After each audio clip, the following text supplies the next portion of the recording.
자, 우리가 지난주부터 시작한 게 예수님의 인성이었습니다. 인성. 여러분들, 저는 미국에서 오래 살았어가지고 한자가 많이 약해요. 그래서 제가 혹시 틀린 한자를 쓰거나 그것도 그렇게 말한 거 아닌데 그러시면 살짝 웃으신 다음에 나중에 밥 먹을 때 알려주시면 제가 다음 주부터 고치겠습니다. 근데 인성들은 무슨 말인지 아시죠? 다들 한국말 잘하시니까. 그러니까 사람으로서의 성질이 100% 있다는 거예요. 그러니까 예수님이라는 분이 오셨었는데 제가 처음 개척한 다음에 지금 오늘이 11번째 예배인데 처음 한 9번의 예배는 다 예수님이 100% 하나님이셨다는 얘기를 했어요. 민성이 이제 아프면 일어나 있어도 돼요. 알아서 잘 하세요. 100% 하나님이셨다는 얘기를 했어요. 무슨 말이냐면 그분이 하나님인지 어떻게 하냐.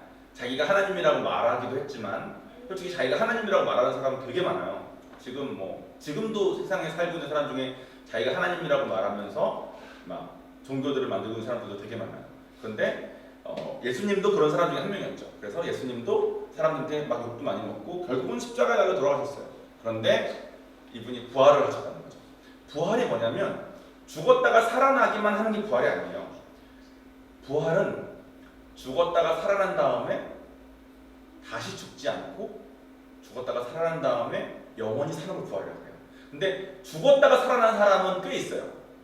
어떤 이유에서는. 또 예수님이 또 베드로가 죽은 사람을 살린 적도 있어요. 성경에 보면. 그런데 그 사람들은 다시 죽었어요. 그러니까 부활한 게 아니죠. 죽었다가 살아났다가 다시 죽었으니까. 근데 예수님만 죽었다가 살아나셔서 부활하신 다음에 사람들 500명 넘는 사람 앞에 보여주신 다음에 하늘로 올라가신 다음에 지금도 계신다는 거예요. 그래서 이 기독교가 생긴 거예요. 그래서 오신 예수님이 한낱 인간이 아니라 100% 하나님이셨기 때문에 우리가 그분을 믿는 거예요. 그게 예수님의 신성이라는 거예요. 그러니까 예수님이 신이셨다. 예수님이 하나님이셨다. 그러니까 우리가 이분이 말한 대로 하는 거가 또 이분이 우리를 정말 창조하신 분이니까 이분이 말하는 대로 살면 우리가 죽은 다음에 천국도 갈 수 있고 이 사는 동안 행복하게 살 수 있다. 왜? 그분 부활하셨으니까 우리가 믿을만 하다. 이게 앞에 동안 말한 거고 뒤에 부분 이제 지금부터 말하는 건 뭐냐면 예수님이 100% 인간이셨다는 거예요. 100% 인성. 지난주에 간략하게 설명드린 건 뭐였냐면 이분이 인간이셨는데 인간으로 오셔서 인간이셨기 때문에 지금 제 아들 저렇게 좀 장난치고 있잖아요. 저렇게 막 엄마 말도 안 듣고 저희가 예배 드릴 때가 아니면 저렇게 못해요. 근데 예배 드릴 때가 아니면 저희가 막 타임아웃이라고 이렇게 세워놓기도 하고 막 하니까 근데 예배 드릴 때는 우리가 뭔가 함부로 못한다는 것을 감을 잡은 것 같아. 그러니까 제가 예배 드릴 때만 저렇게 난리를 쳐요. 근데 예수님도 저런 어린 시절이 있었다는 거예요. 예수님도 엄마의 뱃속에서 9달 있었고 예수님도 태어나서 처음엔 말을 못하고 울기만 했고 예수님도 저렇게 막 대화가 안 되는 시기가 있었고 그랬다는 거예요. 그러니까 저는 처음에 하나님 믿었을 때 제가 오해했던 게 이분이 하나님이신 건 제가 믿었어요. 예수님이 하나님인 건 믿었어. 그걸 부정하면 그건 기독교가 아닌 거예요. 근데 그분이 하나님이셨으니까 태어났을 때부터 막 다 잘 알고 태어났을 때부터 막 진짜 하나님이니까 막 모든 세상의 모든 진리를 막 다 말할 수 있고 이런 분인 줄 알았는데 그게 아니라는 거야. 하나님이셨음에도 불구하고 인간이 겪은 것을 다 겪으셨다는 거예요.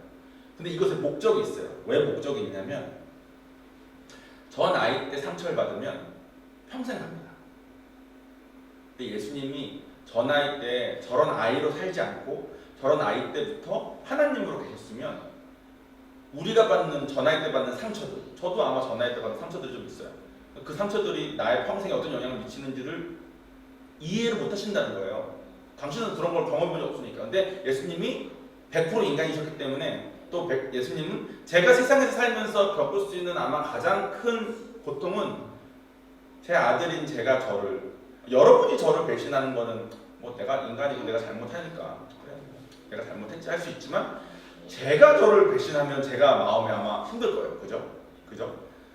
근데 예수님이 오셔서 내내 하신 게 당신들의 자식들한테 배신당하고 당신들의 자식들한테 매맞고 당신들의 자식들한테 못 박혀서 돌아가신 거예요.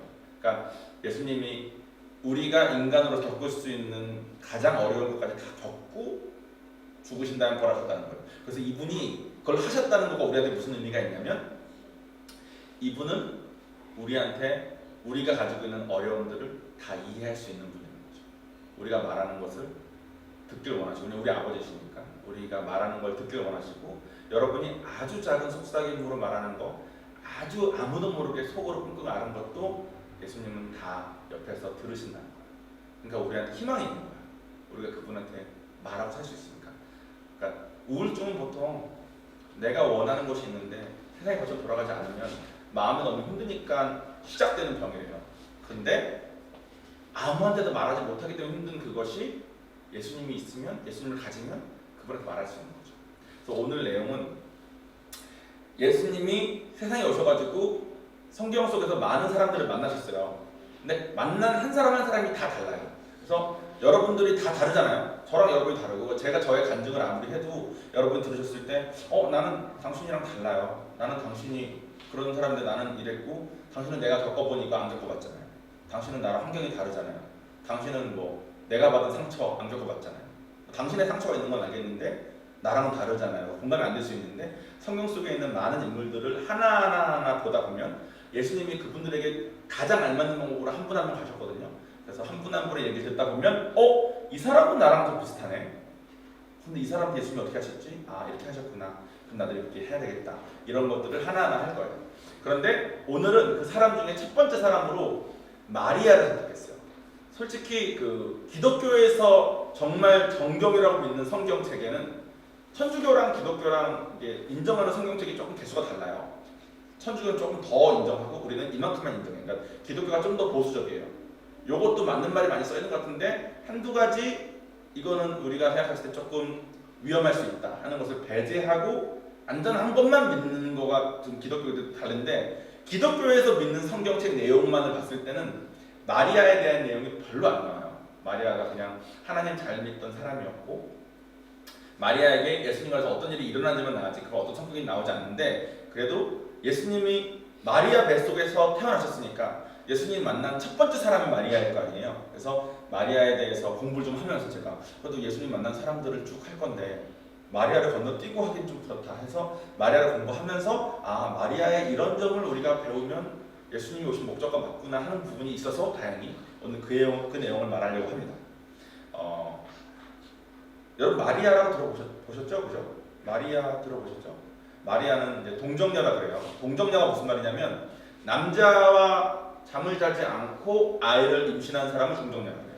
어떤 일이 일어났냐면 마리아가 추측하기로는 한 6쯤 됐을 때래요. 15, 16쯤. 그쯤에 요셉이라는 남자랑 약혼을 했대요. 약혼을 해가지고 이제 둘이 이제 우리 이제 약혼했다. 이제 우리 결혼하자 하고 있는데 어느 날 꿈에 천사가 나타나서 성경책에 쓰지 우리가 이건 진짜로 믿는 그 성경책에 나온 바에 따르면 천사가 나타나서 너의 뱃속에 앞으로 오실 메시아가 탄생할 거니까 그 아이 너무 놀라지 말라고. 그래서 아침에 일어났는데 정말로 좀 이상해서 좀 지나고 나니까 자기가 임신 초기 증상이 나타나기 시작한 거예요. 당시에는 그렇게 남편이 아닌 사람과 잠을 자는 여자를 돌로 쳐서 죽였어요. 당시 문화로는. 그러니까 남편 될 요셉이라는 사람이 마음이 힘들잖아요. 자기는 이 여자랑 잠을 잔 적이 없는데 자기 약혼자가 갑자기 임신하는 거예요. 그러니까 요셉이 아무도 모르게 파혼하려고 했어요. 그냥 아무도 모르게.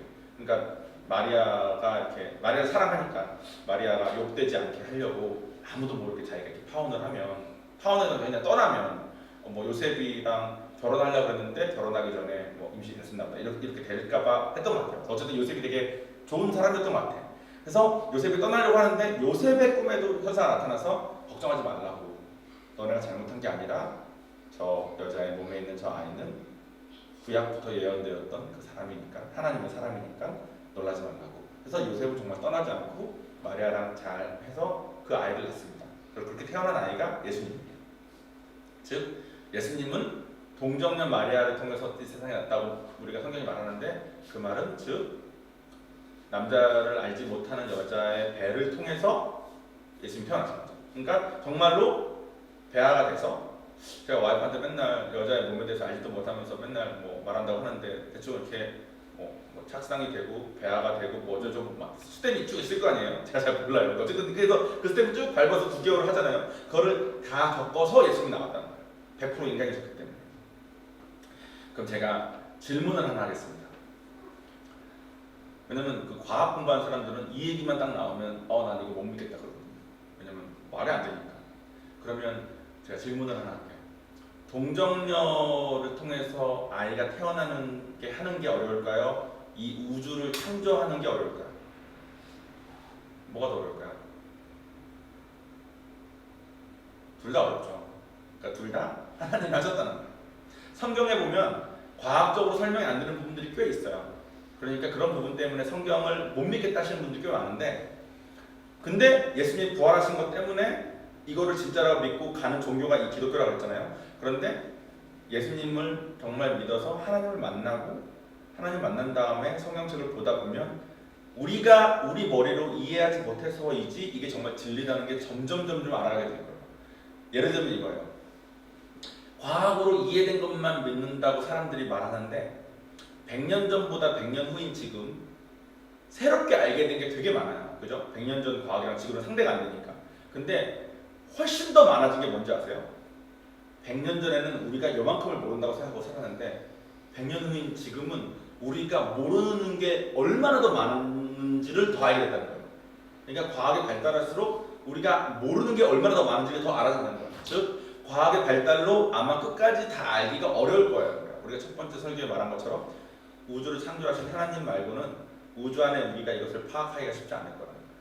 근데 예수님은 한 여자의 배를 통해서 동정녀가 되셔서 동정녀의 배를 통해서 인간에서 태어났다는 겁니다. 아까 제가 말했죠. 예수님의 인성과 관련해가지고 예수님이 우리를 다 이해하는 것과 관련해가지고 마리아에게 배울 점이 있다고. 그게 뭔지 우리 오늘 본문을 같이 읽고 그 주보가 있어요. 주보가 있었어요. 주보에 보면 본문이 있는데 우리 부산 은혜교회 보이스이신 은숙이 누나가 읽어주시겠습니다. 요한복음 2장 5절 10절 말씀. 그의 어머니가 하인에게 이르되 너희에게 무슨 말씀을 하시는지 그대로 하라 하니라. 거기에 유대인이 정결 예식을 따라 두세 통 돌 항아리 6이 놓였는지라. 예수께서 그들에게 이르시되 항아리에 물을 채우라 하시는즉 하기까지 채우니 이제는 떠서 연회장에 갖다 주라 하시니 갖다 주었더니 연회장은 물로 된 포도주를 맛보고도 어디서 났는지 알지 못하되 물도 온 하인들은 알더라. 연회장이 신랑을 불러 말하되 사람마다 먼저 좋은 포도주를 내고 취한 후에 낮은 것을 내고는 그된 지금까지 좋은 포도주를 두었도다 합니다. 아멘. 이 장면은 어떤 장면이냐면 이제 여기서 그의 어머니가 마리아예요. 여기서 말하는 그는 예수님이고 예수님이 아직 이제 당신이 하나님이다라는 사람들한테 말하기 전에 예수님 마리아의 아들로 있을 때인데 그때 그 마리아랑 예수님의 친척에게 결혼식이 있었던 거예요. 결혼식에 이제 다 가서 막 친척들이 도와주고 막 하는데 그 결혼식 하는 도중에 술이 떨어진 거예요. 포도주가 떨어진 거야. 그러니까 사람들이 이거 어떡하지? 포도주가 다 떨어졌나 했는데 마리아는 이제 예수님이 하나님인 그때는 하나님이라고 생각은 못했을 거고 하나님은 사람인 걸 아니까 혹시나 해서 물어보는 거예요. 이렇게 술이 떨어졌다고 말해보라고. 그러니까 예수님이 그 하인들한테 항아리에다 물을 가지고 담아가지고 오라고 가다가 담아가지고 왔어요. 물을 가득. 그러니까 그 물을 떠다가 주라고. 그러니까 하인들도 그냥 물인데 떠다가 줬더니 그게 포도주가 돼서 사람들이 와 내가 보통은 사람들이 취하기 전에는 좋은 술을 내놓고 취한 다음에는 어차피 취해서 모르니까 좀 별로 질 낮은 싸구려 술을 내놓는데 어떻게 여기는 취한 다음에 더 좋은 술을 내놓냐고 말할 만큼 변했다는 거예요. 우선 오늘 본문 말하기 전에 신기한 게 예수님이 이게 이 땅에 오셔서 제일 처음으로 하신 기적이거든요. 제일 처음으로 하신 기적이 물을 술로 바꾸신 거야. 희한하죠? 기독교는 술 마시지 말라 그러는 것 같은데 저도 이게 되게 궁금했어요. 그래서 목사님한테 물어봤어요. 이게 왜 기독교는 술 마시지 말라 그러는데 왜 예수님이 오셔서 처음으로 하신 기적이 술이냐고. 나중에 이것에 대해서 구체적으로 제가 설교하는 날이 있을 건데 간략하게 혹시 궁금해하시는 분을 위해서 말씀드리자면 성경에는 술 마시지 말라는 말이 없어요. 술 취하지 말라는 말이 있어요. 그래서 미국에서 이렇게 제가 있어 보면은 그냥 맥주 한 병 정도를 그냥 마시면서 기분만 내는 사람들이 되게 많은데 더 마시면 술이 취하는 거죠. 그죠? 근데 한국에 이제 미국에서 선교사님들이 왔잖아요. 처음 오신 분들이 미국 선교사님들인데 이분들이 오셔서 성경 말씀을 가르치시면서 한국 사람들한테도 술 마시지 말라는 게 아니라 술 취하지 말라는 거다라고 했는데 한국에는 술을 마셨을 때 취하지 않는 컨셉이 없었대. 그러니까 한국은 술을 마시면 무조건 취할 때까지 마시더래요. 그 어느 한 명도 빼놓지 않고 술을 그냥 기분을 위해서 마시는 문화가 아예 없었대요. 그래서 한국은 술을 마시면 무조건 끝까지 가니까 아예 마시지 말라고. 그러니까 우리가 그것을 이제 컨트롤할 수 있는 능력이 없다는 걸 인정하고 아예 마시지 말라고 우리나라에는 그렇게 했대요. 그러니까 술을 마시지 말란 말이 있는 게 아니라 우리나라는 술을 마시면 무조건 취할 때까지 마시니까 취하지 말라라는 그 성경 말씀에까지 가기 때문에 하지 말라는 거지. 기독교를 믿는 제가 많은 나라 사람들을 만나봤는데 술에 대해서 부정적으로 하는 사람이 없어요. 그냥 그리고 솔직히 세례식이나 뭐 성찬식 같은 거 할 때 실제로 술로 하는 데도 많아요. 근데 우리나라만 포도주스로 해야 돼. 왜냐면 우리나라는 술을 마시면 성찬식으로 포도주로 하잖아요. 되게 조그만 잔에 마시거든요. 아마 마시고 한 잔 더 달라고 할 수 있잖아요. 우리나라 사람들은. 왜냐면 우리나라 사람은 끝까지 마시니까. 근데 오늘 할 내용 그게 아닙니다. 오늘 할 내용은 뭐냐면 5절에 보면 그의 어머니가 하인들에게 이르되 너희에게 무슨 말씀을 하시든지 그대로 하라 하니라 라고 써있어요. 이게 중요한 거예요. 이게 뭐냐면 무엇을 시키시는지 그대로 해라 라고 말했다는 것은 마리아도 예수님이 뭐가 됐건 말씀하시는 것을 그대로 다 했다는 뜻이에요. 그동안 자기도 그렇게 했으니까 너네도 그렇게 하라고. 이게 무슨 말이냐면 이것 같아요. 하나님의 사람인 것이 나의 감정과 나의 이성보다 중요한 삶을 살았다는 거죠. 예를 들면 이거예요. 누가복음 2장 40절에 보면 예수님은 자라면서 튼튼해지고 지혜가 충만해졌으며 라는 말씀 나와요. 그리고 52절에도 보면 예수님은 지혜와 키가 자라났고, 그 말은 뭐냐면 처음 태어났을 때 그냥 애였다는 거야. 근데 점점 자라면서 지혜롭게 되었다는 거죠. 그러니까 요한이가 지금 미국 나이로 4살이거든요. 여기 나이로는 했었다니까 5살이고 아직 말도 잘 못하고 머릿속에 그렇게 똑똑하지 않아요. 제가. 근데 예수님도 저 과정이 있었다는 거죠. 점점 자랐다는 거야. 그런데 마리아는 자기가 낳았고 처음 태어났을 때는 울기만 하고 말도 못하고 마리아가 젖을 주지 않으면 자랄 수 없는 그런 아이였지만 자기가 생각했을 때 또 얘가 막 떼도 쓰고 뭐 울기만 하고 막 말도 못하니까 막 얘 나의 보살핌 없으면 안 되는 그런 아이였지만 하나님의 사람인 게 먼저였다는 거예요. 이게 뭐가 중요한지를, 그러니까 이것이 중요한 것 같아요. 성경 말씀 이런 내용을 배우잖아요. 아, 마리아가 그랬구나 하고 끝나는 것 같아요, 보통. 근데 그러면 안 돼요. 성경 말씀에 있는 내용과 나의 삶이 연결이 돼야 돼. 연결이 안 되면 성경 말씀이랑 나랑 무관한 거예요. 2000년 전에 하나님이신 예수님이 오셨는데 그분과 나랑 관계가 없는 거야. 그냥 그분의 내용을 배우기만 하면. 그러니까 단군 신화를 배우는 것과 성경책을 배우는 것과 차이가 없는 거예요. 배우기만 하면. 그래서 적용을 해봐야 되니까 적용에 대해서 생각을 해봅시다. 우리가 보통 겪는 문제는 보통 3가지랍니다. 3가지. 하나는 자연재해. 얼마 전에 일본에 엄청난 태풍이 왔죠. 그래서 진짜 많이 죽고 엄청난 재산 피해를 입은 것 같아요. 제가 봤을 때는 보험회사가 망했을 것 같아요. 보험회사가 물어줘야 될 돈이 몇 조래요, 몇 조. 다 보험을 들어놨으니까. 근데 이게 거의 한 100년 만에 온 태풍이었기 때문에 정말 죽지. 근데 우리는 제가 안 그래도 이제 부산에 오지 않았습니까? 저는 캘리포니아에서 왔으니까 지진만 걱정하고 살았는데 여기는 지진은 없더라고요. 근데 여기 태풍이 있는 거예요. 태풍을 제가 이번에 온 거 말고 예전에 한 2개 왔잖아요. 올해 2개 오는데 제가 솔직히 조금 무섭더라고. 밤을 자는데 막 창문도 막 이렇게 막 흔들리고 막 비가 오고. 근데 다행히 우리는 이제 저는 부안동에 사니까 여기가 좀 높은 지역인 것 같아요. 그래서 비가 와도 안타깝게 밑에 계신 분들이 좀 어렵지 저희는 어렵지 않구나. 그 말은 뭐냐면 우리나라 우리 사회가 과학이 발달해가지고 예전처럼 홍수나 뭐 태풍 같은 걸로 큰 피해를 입지 않게 잘 이렇게 지어놓고 사는 것 같아요. 그러니까 이 자연재해 때문에 우리가 겪는 문제가 있을 수 있는데 자연재해는 거의 없다고 보면 될 것 같아요. 2번째는 내가 잘못한 것 때문에, 자기가 잘못한 것 때문에 어려움을 겪어요. 이것에 대해서는 다음에 또 설교하는 시간이 있을 겁니다. 오늘은 남과의 문제 때문에 있는 어려움에 대해서 얘기할 거예요. 남과. 우리가 세상 살면서 3가지 보통 어려움이 있을 수 있는데, 한 가지는 자연재해, 2번째는 내가 잘못한 거, 3번째는 남이 잘못한 거. 오늘은 이 남이 잘못한 거에 대해서 얘기를 할 거라는 거예요. 보통 사람들이 서로가 서로를 대하는 태도가 제가 봤을 때는 딱 이렇습니다. 너는 몰라. 내가 알아. 넌 어려서 몰라. 넌 어려서 그래. 야, 넌 배운 것도 없으면서 그러냐. 넌 돈도 없으면서 그러냐. 넌 나 없으면 안 되니까 잘해. 아니면 네가 이래서 안 돼. 아니면 네가 이러니까 내가 이러지. 네가 저랬으면 내가 이러겠어. 보통 이게 기본적인 태도예요. 이 태도로 서로 하니까 즉 서로가 서로를 계속 판단하면서 사는 거예요. 서로 판단하고 판단된 상태에서 자기가 우위에 있는 것을 어떻게든 잡아가지고 남을 눌러야지 내가 편해지는 삶을 살고 있어요. 그러니까 제가 아까 말한 것처럼 세 가지로부터 우리가 고통을 보통 받는데 자연재해 거의 없죠. 내 잘못으로 고통스러운 거 있으면 자기가 어떻게든 고치든가 빠져나오든가 열심히 하니까 내 잘못으로부터 고통을 받지만 이것도 빈번하진 않아요. 근데 우리가 진짜 빈번하게 항상 고통을 받는 게 남 때문이에요.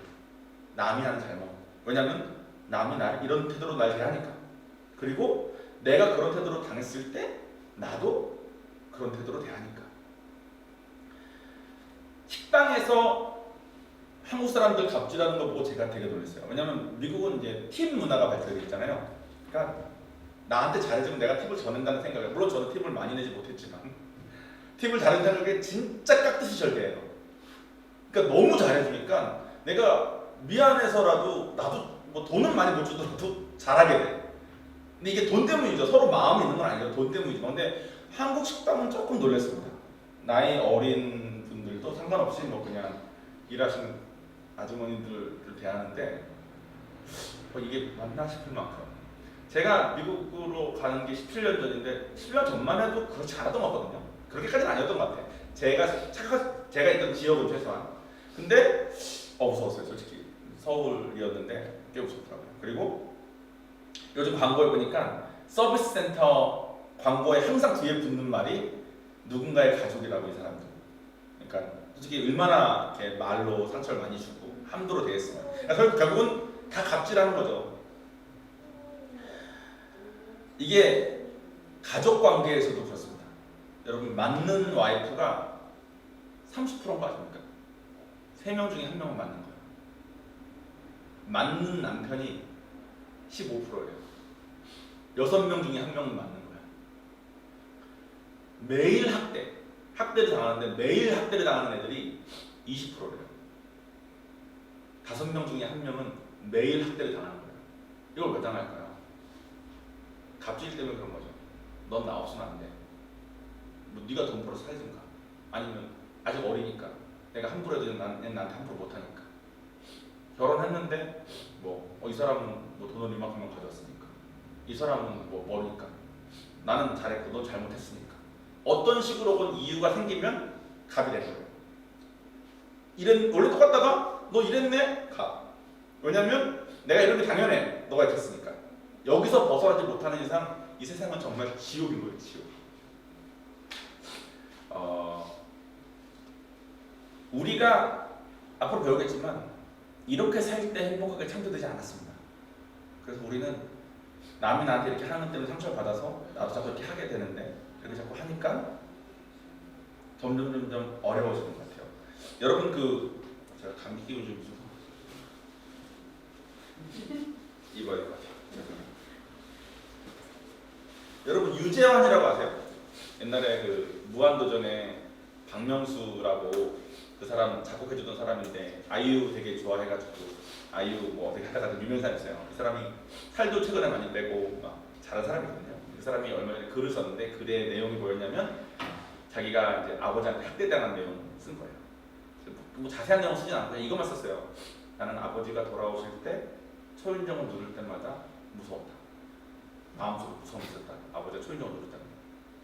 근데 더 슬픈 거는 댓글들인 거예요. 댓글들에 그것에 공감하는 댓글이 너무 많아요. 초인종 무서운 거 나 알지. 나 그거 뭔지 알지. 다 그랬다는 거예요. 세상이 서로 앞에서 내가 학대당하고 있는 것을 말을 안 하고 학대당한다고 말하면 내가 또 의리 되니까 가면 쓰고 멀쩡한 척 살려고 노력해서 그렇지 숨어진 곳에 엄청나게 많은 그런 상처들과 어려움들이 이렇게 있다는 거예요. 그리고 제 와이프도 어떤 분을 봤는데 이해가 잘 안 돼서, 그리고 그분이 어떤 점이 이해가 안 되냐면 그럴 필요가 전혀 없는데 항상 눈치 보고 잘하려고 하고 어려운 상황에서도 잘하려고 하다가 자기 몸이 막 힘들어지는데도 열심히 하고 인정받으려고 자꾸 하고, 그것 때문에 우리 와이프도 불편하고 그 사람도 옆에 사람들하고 불편해지는 게 보이고, 그러니까 와이프가 이해가 너무 안 되는 거예요. 아니 그렇게 할 필요가 없는데 왜 그렇게 하냐. 그래서 와이프가 하나님께 기도했는데 하나님께서 와이프한테 주신 감동이, 너에게는 없지만 저 사람에게 있는, 저 사람의 어렸을 적에 있었던 상처가 네가 생각하는 것보다 훨씬 깊단다, 이렇게 말씀하시더라고요. 그때부터는 와이프가 그 사람을 조금 이해하게 됐다는 거예요. 그 사람과, 그 상처받은 그 사람과 그 사람이 그 상처를 받을 때 옆에서 같이 아파하셨던 분이 계셨다는 거야. 그분이 우리 하나님이라는 거예요. 우리 예수님이라는 거예요. 어떤 사람이 어떤 행동을 하면 그 사람이 왜 그런 행동을 하는지는 하나님만 아신다는 거죠. 그러니까 우리가 나는 안 그러니까 함부로 판단할 수 없다. 저도 우리 아버지한테 학대를 받은 것 같아요. 어떤 종류의 사랑도 엄청 받았어요. 받은 사랑에 비하면 학대는 정말 이만큼도 안 될지 몰라요. 하지만 나도 죄인이니까 학대만 자꾸 생각나는 거야. 근데 우리 아버지가 나한테 했던 그런 것을 할아버지가 아버지한테 어떻게 했는지를 좀 들어보니까 우리 아버지가 나한테 하는 건 아무것도 아닌 거죠. 그러니까 아버지 나름의 엄청 노력을 하신 거야. 근데 아버지가 그렇게 할 수밖에 없었던 이유가 있었던 거죠. 근데 저는 이제 할아버지가 아버지가 어떻게 되는지 내가 모르는 상태로, 아버지가 어떤 환경에 제대로 컸는지 제대로 모르는 상태로 아버지가 나한테 그런 걸 강요하실 때마다 마음속에 항상 어려우셨던 것 같아요.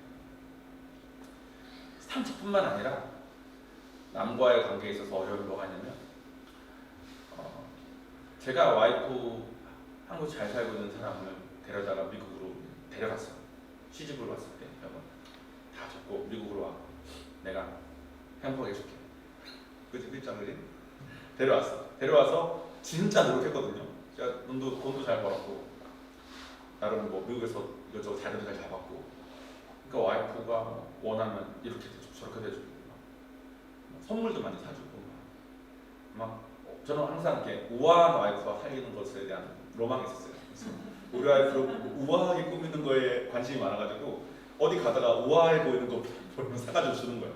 그러니까 내 만족을 위해서 산 거겠죠 결국. 근데 와이프가 자꾸 막 힘들어하고 미국에 적응하는 거 어려워하고 우울해하고 저한테 막 가끔 막 소리도 지르고, 그래서 내가 너무 힘든 거예요. 근데 저는 솔직히 와이프랑 살기 전에 저희 부모님이나 제 주변에 있는 커플들이나 봤을 때 행복하게 사는 커플들을 별로 못 봤거든요, 솔직히. 그래서 나는 행복하게 살고 싶기 때문에 행여나 나마저 소리를 지르면 저 사람이 나를 떠날 거라는 두려움이 항상 있었어요.